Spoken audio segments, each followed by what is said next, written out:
बिस्मिल्लाहिर्रहमानिर्रहीम। अस्सलाम वालेकुम नादरीन, आप यूट्यूब चैनल देख रहे हैं। मैं इमरान खान हूँ। इससे पहले कि आपको बाकी खबरें दूँ, लेकिन सबसे पहले जो इंपॉर्टेंट चीज़ एक पाकिस्तान में चल रही है, पारा चनार के अंदर अब इमदादी काफ़िला भेजा जा रहा था कि वहाँ पे अद्वियात की किल्लत है, खुराक की किल्लत है।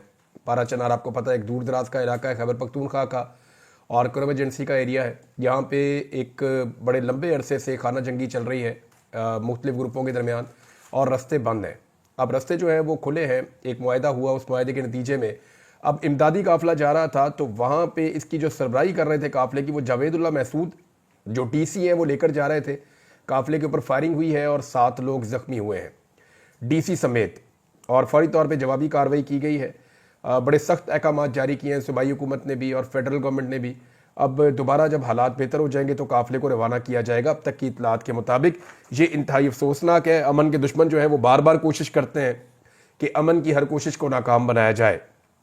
अब नाजरीन, कल जो खबरें आई थी मैंने आपको अपने आखिरी वीलॉग में बताई थी कि सऊदी अरब को लेकर के कुछ उम्मीदें पैदा करने की कोशिश की जा रही हैं। इसको एक बारीक वारदात के तौर पे भी आप देख सकते हैं।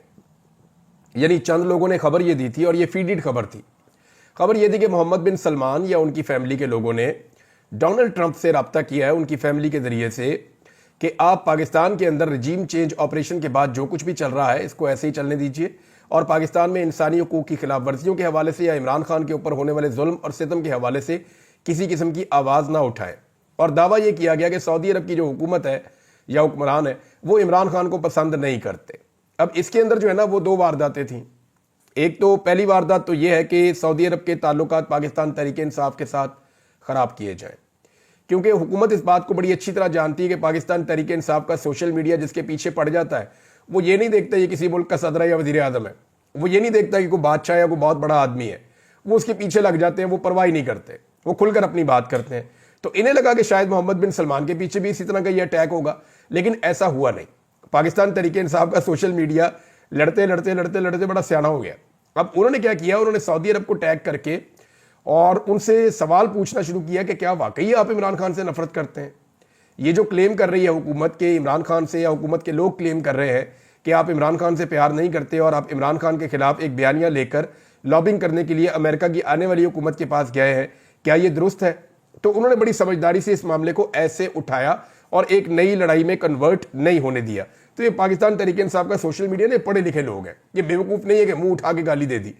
ये देखते हैं कि जनाब किसके साथ लड़ाई करनी है और किसके साथ लड़ाई नहीं करनी है, और कहीं पे लड़ाई सूट करती है और कहीं पे नहीं करती।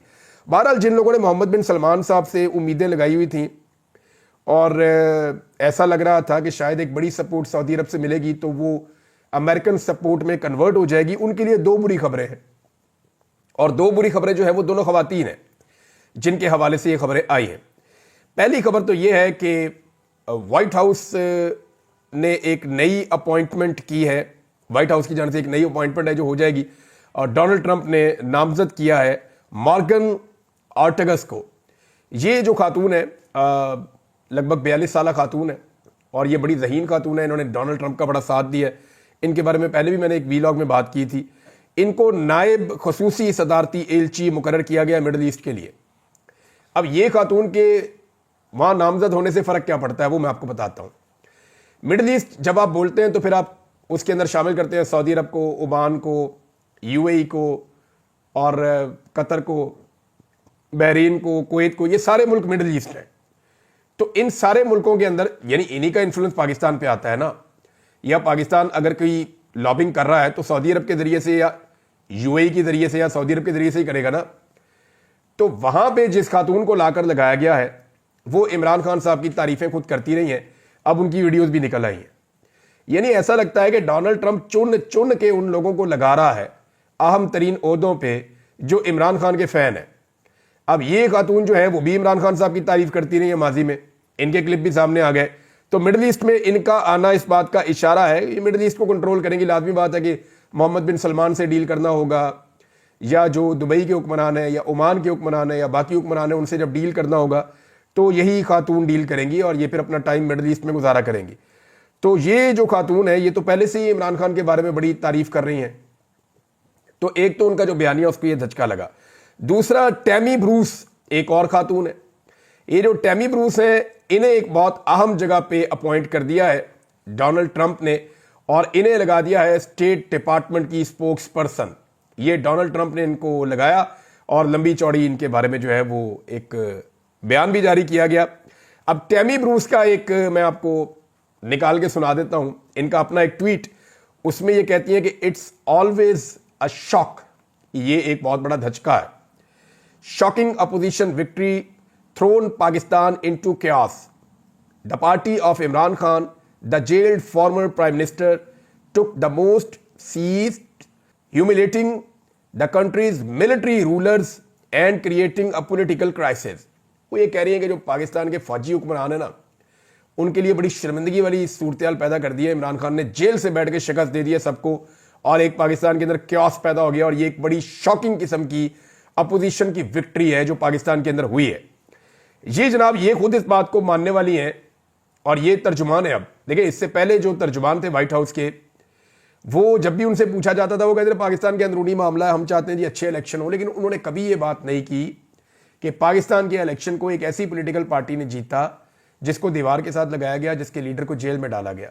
लेकिन ये जो अब स्पोक्स पर्सन आ रही हैं अमेरिका की जानिब से, स्टेट डिपार्टमेंट की, वो पहले से ही इस बात की मानने वाली है कि इमरान खान साहब ने जेल से बैठकर इलेक्शन जीता था और वही इस मुल्क के हकीकी हुक्मरान है। तो ये एक धचका तो लगा है उन तमाम लोगों को जिन लोगों ने उम्मीदें बांध ली थी कि शायद कोई एक ऐसी सिचुएशन बन गई है मिडल ईस्ट से या सऊदी अरब से जिसके नतीजे में अमेरिका आने वाले दिनों में इमरान खान के बारे में किसी किस्म का कोई मौक़िफ़ नहीं लेगा। हो सकता है कि चंद % का चांस है, हो सकता है कोई अंदर खाते बातचीत चल रही हो, क्योंकि अमेरिकन एस्टेब्लिशमेंट इस मामले को लेकर थोड़ी सी हसास है। लेकिन जो अमेरिकन डीप स्टेट है उसी को तो शिकस्त दी डोनाल्ड ट्रंप ने, और वो यही तो चाहते हैं कि दुनिया में जो डीप स्टेट के एक्टर्स हैं या जितने भी उनके सपोर्टर्स हैं उन सबको शिकस्त होनी चाहिए, और यहां पे इमरान खान ने भी उन्हें शिकस्त दी है पाकिस्तानी एस्टेब्लिशमेंट को। अब जनाब एक और चीज़ बड़ी अच्छी है और ये बड़ी ज़बरदस्त डेवलपमेंट है मुज़ाकरात के हवाले से, क्योंकि पाकिस्तान तहरीक इंसाफ अब मुज़ाकरात कर रही है। हुकूमत को आलमी सतह पे या लोकल लेवल पे किसी किस्म का कोई बहाना देना नहीं चाहती पाकिस्तान तहरीक इंसाफ कि जनाब ये तो हमारे साथ बात ही नहीं करते, ये हमारे साथ मुज़ाकरात ही नहीं करते, तो हम किस तरीके से इनको इंसाफ फराहम करें, ये तो बात करने के लिए तैयार नहीं है। तो पाकिस्तान तहरीक इंसाफ बातचीत कर रही है। तहरीक इंसाफ ने पहले ये स्टेटमेंट दिया कि अगर इमरान खान के खिलाफ फैसला आ भी गया 6 तारीख वाला, तो तब भी बेफिक्र रहे, हम मुज़ाकरात करते रहेंगे, हमें पता है इमरान खान के खिलाफ ही फैसले आने हैं। लेकिन इंटरेस्टिंग बात यह है कि अभी कुछ ऐसे लोग जो मिलिट्री एस्टेब्लिशमेंट के बहुत करीब हैं वो ये दावे करना शुरू हो गए हैं कि 6 तारीख को भी जो इमरान खान साहब के हवाले से फैसला महफूज किया गया था गुज़िश्ता महीने, जो पहले सुनाया जाना था गुज़िश्ता महीने, फिर सुनाया जाना था 6 तारीख को, अब जनाब उसको मज़ीद डिले कर दिया गया है और हो सकता है कि 6 तारीख को भी वो फैसला ना सुनाया जाए। मेरे ख्याल में अभी तक जज को तो नहीं पता कि उसने फैसला कब सुनाना है, लेकिन जो हमारे टाउट हैं कुछ ऐसे जो मिलिट्री एस्टेब्लिशमेंट के साथ बड़े अच्छे राब्ते में हैं, उनको इस बात का पहले से आइडिया है कि जनाब फैसला जो है वो कब सुनाया जाएगा, क्योंकि उन्हें वहाँ से पता चलता है जहाँ से फैसले जारी होते हैं, जहाँ से अहकामात जारी होते हैं, जहाँ से बताया जाता है कि ये फैसला कब सुनाया जाएगा। बहरहाल PMLN ने भी ये कहा कि ये बड़ी अच्छी बात है कि अगर मुज़ाकरात जारी रहते हैं इमरान खान को सज़ा होने की सूरत में भी, लेकिन अगर 6 तारीख को भी ये सज़ा नहीं होती तो फिर बहुत बड़े सवालात उठ जाएंगे पाकिस्तान की अदालती निज़ाम के ऊपर। यानी अदालती निज़ाम इंतज़ार कर रहा है कि PTI के और हुकूमत के मुज़ाकरात कामयाब होते हैं तो हमने क्या फ़ैसला देना है, या PTI के और हुकूमत के मुज़ाकरात नाकाम होते हैं तो हमने क्या फ़ैसला देना है। क्या अदालती फ़ैसला मुज़ाकरात की कामयाबी और नाकामी के साथ मशरूत है जो जज साहब इंतज़ार कर रहे हैं? जज साहब को तो फैसला देना था आज से 15 दिन पहले, तब फैसला नहीं दिया तो 15 दिन बाद दे देते 6 तारीख को। लेकिन अगर वो 6 तारीख को भी नहीं देते तो पाकिस्तान के अदालती निज़ाम के ऊपर जहां पहले ही बहुत सारे सवालात खड़े हैं वहां ये एक सवाल और खड़ा हो जाएगा। पाकिस्तान तहरीक इंसाफ के लोग मिलना चाहते थे इमरान खान साहब से। ये वो लोग हैं जो एक कमेटी बनी हुई है मुज़ाकराती कमेटी, वो इमरान खान साहब से मिलकर रहनुमाई लेना चाहते थे, लेकिन उनकी इमरान खान साहब से आज मुलाकात नहीं हो सकी। मुमकिन है हफ्ते को उनकी मुलाकात हो जाए या मंडे को उनकी मुलाकात हो जाए, आने वाले दिनों में उनकी इमरान खान साहब से मुलाकात हो सकती है, लेकिन फिलहाल आज के दिन उनकी मुलाकात नहीं हुई। लेकिन हुकूमत ने भी इस बात के ऊपर जोर दिया है और तस्लीम किया है कि बिल्कुल मुलाकात होनी चाहिए पाकिस्तान तहरीक इंसाफ की पार्टी के जो लोग हैं उनकी इमरान खान साहब से, ताकि वो वहां से रहनुमाई लेकर आए।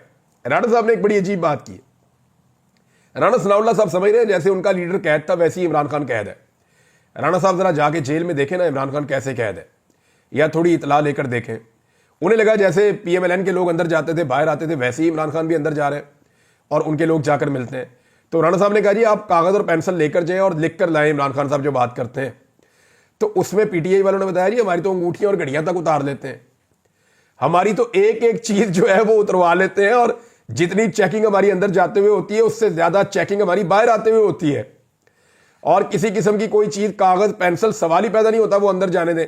वो वकील बेचारे जो अदालत के अंदर जाते हैं उनके पास कोई पेन होता है तो वो पूरा पूरा यहां तक तो पूरे हाथ के ऊपर वो लिख कर लाते हैं कि इमरान खान साहब ने क्या बात की है। तो राणा सनाउल्लाह साहब गिज्जे हुए हैं उन अदालतों और जेलों के जो परवेज मुशर्रफ के दौर में थी या जो अभी है। अभी इस दौर में जो हो रहा है, राणा सनाउल्लाह को आइडिया भी नहीं है शायद कि जेलों के अंदर किस किस्म का सलूक किया गया, जिन लोगों को लापता किया गया उनके खिलाफ किस किस्म का सलूक किया गया है। राणा सनाउल्लाह साहब ने एक सवाल उठाया कि क्या इस पर कमीशन बना दे कि 26 नवंबर को एक सूबाई हुकूमत जत्था लेकर वफाक के ऊपर हमलावर हुई थी। ये एक तरह की धमकी है कि जनाब आप वफाक के ऊपर हमलावर हुए थे, हम फिर बना देते हैं कमीशन, आप भी फंस जाएंगे। तो मामला यह है कि मियां नवाज शरीफ साहब ने भी लॉन्ग मार्च किया था जब उनके पास पंजाब में हुकूमत थी, उन्होंने अनाउंस किया था। तो तब भी फिर आप कह सकते हैं कि एक जमात वफाक के ऊपर हमलावर हुई थी। कई मरतबा आप लॉन्ग मार्च लेकर इस्लामाबाद की जानिब आए हैं।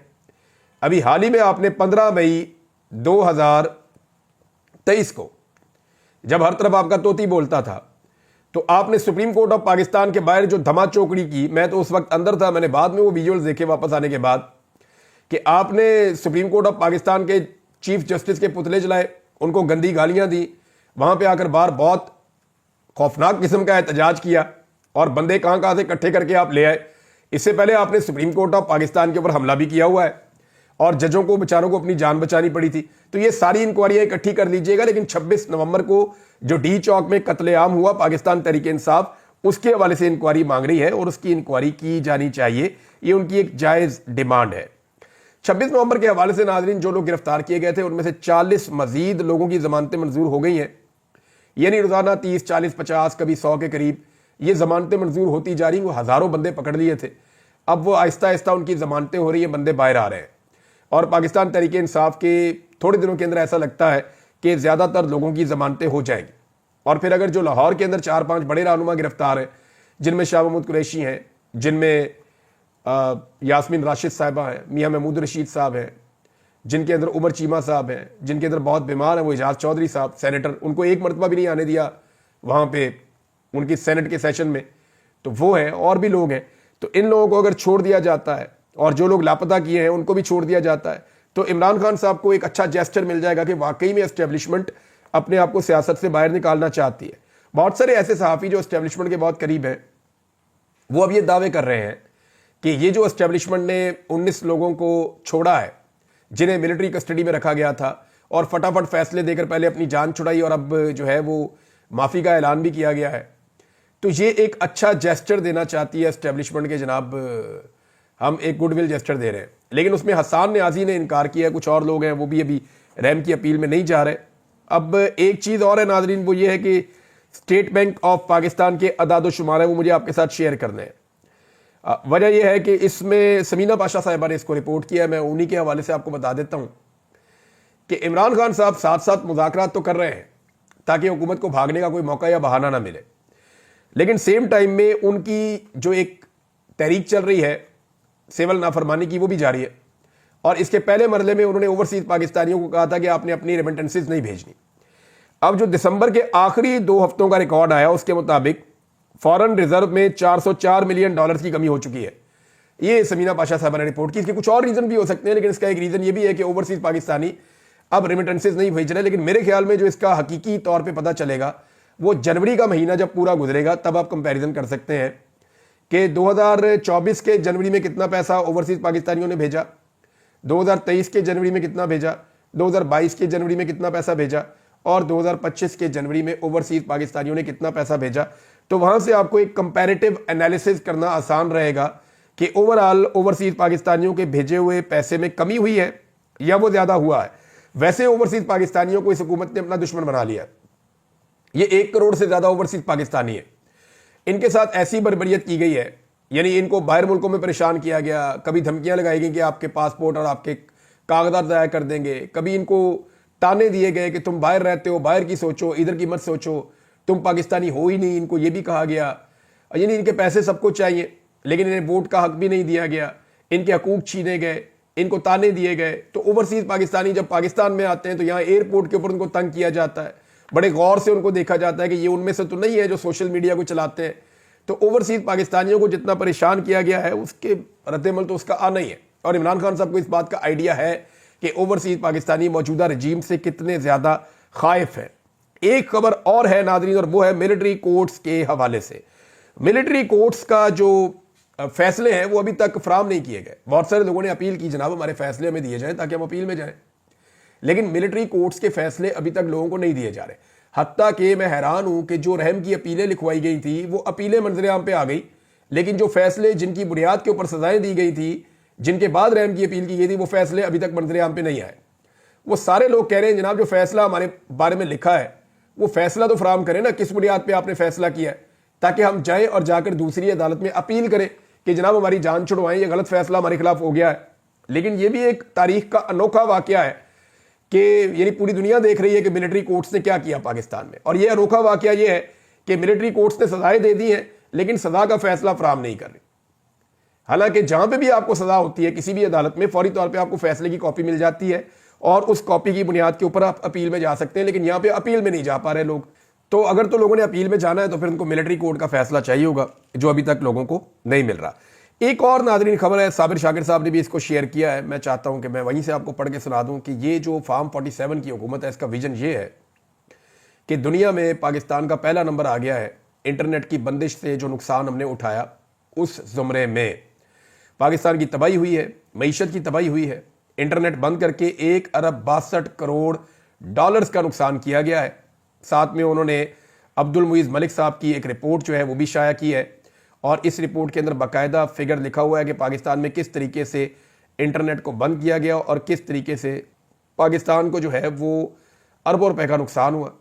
ये बहुत बड़ा नुकसान है, छोटा नुकसान नहीं है, और ये हमने डेलिबरेटली पाकिस्तान को दिया सिर्फ इसलिए कि एक पॉलिटिकल पार्टी जो कहती है या जो उसका नैरेटिव है वो पसंद नहीं है तो उसको डिजिटल दहशतगर्द करार दे देते हैं, और फिर उसको रोकने के लिए जो डिजिटल प्लेटफॉर्म है उनको बंद कर देते हैं, और बाद औक़ात आप इंटरनेट ही बंद कर देते हैं।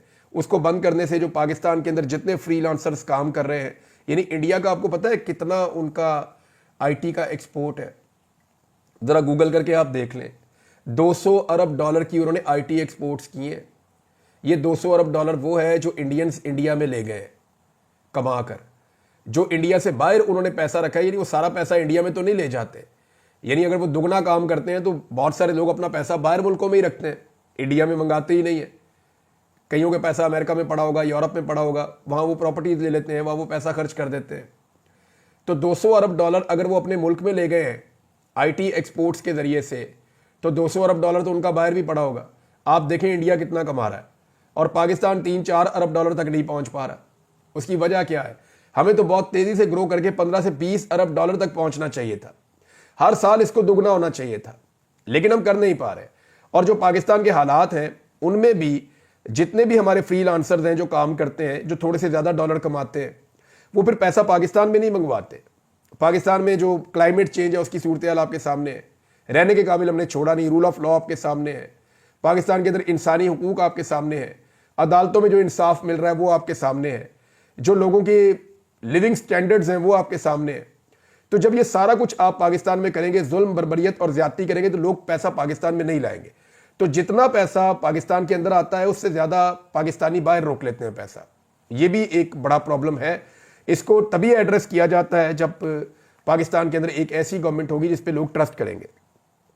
पाकिस्तानियों के हवाले से, पाकिस्तानी सहाफियों के हवाले से ये बड़ी इंपॉर्टेंट न्यूज़ है, और न्यूज़ ये है कि 2024 का जो साल है वो बदतरीन साल रहा पाकिस्तानी सहाफियों के हवाले से। मीडिया वॉचडॉग की रिपोर्ट में इंकशाफ हुआ है कि पाकिस्तान में सहाफियों के लिए 2024 बदतरीन साल है।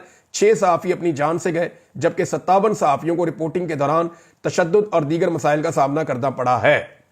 यह रिपोर्ट कहती है कि यह खतरनाक तरीन और बदतरीन साल था पाकिस्तानी सहाफ़ियों के लिए 2024। ये तमगा भी इस हुकूमत को लग गया है। 6 सहाफ़ी जांबक हुए, 11 पर कातलाना हमले हुए, 57 को मुख्तलिफ नौइयत के मसाइल का सामना रहा, धमकियां, हमले और उनको हरासा किया गया। 9 ख़वातीन सहाफ़ियों को भी धमकियां दी गई।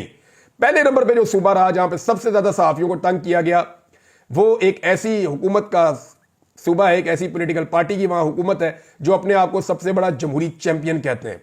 और बेशर्मी की इंतहा यह है कि उनका चेयरमैन कहता है कि ब्रूट मेजॉरिटी और डंडे वाली जमहूरियत मैं लेकर आऊंगा इस मुल्क में। यह है बिलावल जरदारी का सूबा सिंध। वहां पे सबसे ज्यादा सहाफियों के साथ मसाइल और सहाफियों के साथ खिलाफ वर्जियां हुई हैं, ये सिंध में हुई है। नंबर 2 पे पंजाब, मरियम नवाज। नंबर 3 पे इस्लामाबाद, यहां पे जनाब मोहसिन नकवी और शहबाज शरीफ। तो आप अंदाजा करें कि खैबर पख्तूनख्वा में कितने बदतरीन हालात हैं। लेकिन सहाफी खैबर पख्तूनख्वा और बलूचिस्तान में महफूज हैं, सिंध में, पंजाब में और इस्लामाबाद में महफूज नहीं है। आप अंदाजा कर लीजिए। कुछ मिसालें मेरे सामने हैं, आप ये देखें जो असद तूर के साथ हुआ, कैसे गिरफ्तार करके रगड़ा दिया गया। 4 मरतबा इस साल में मुझे गिरफ्तार किया गया। हामिद मीर के साथ क्या हुआ, उनको जान का खतरा था और बाकायदा रिपोर्ट्स थी और उनको बहुत सारी जगहों पे हामिद मीर साहब को मैंने भी उनको मिलकर पूरी रिपोर्ट दी थी, उनको खुद भी आइडिया था, तो उनको भी बहुत धमकियां दी गई। मोतीउल्लाह जान, उनके साथ क्या हुआ, उन्हें गिरफ्तार किया गया, नशा ही डाल दिया उन पे। साकिब बशीर, इन दोनों को इकट्ठे अगवा कर लिया गया, जबरी तौर पर लापता कर दिया गया।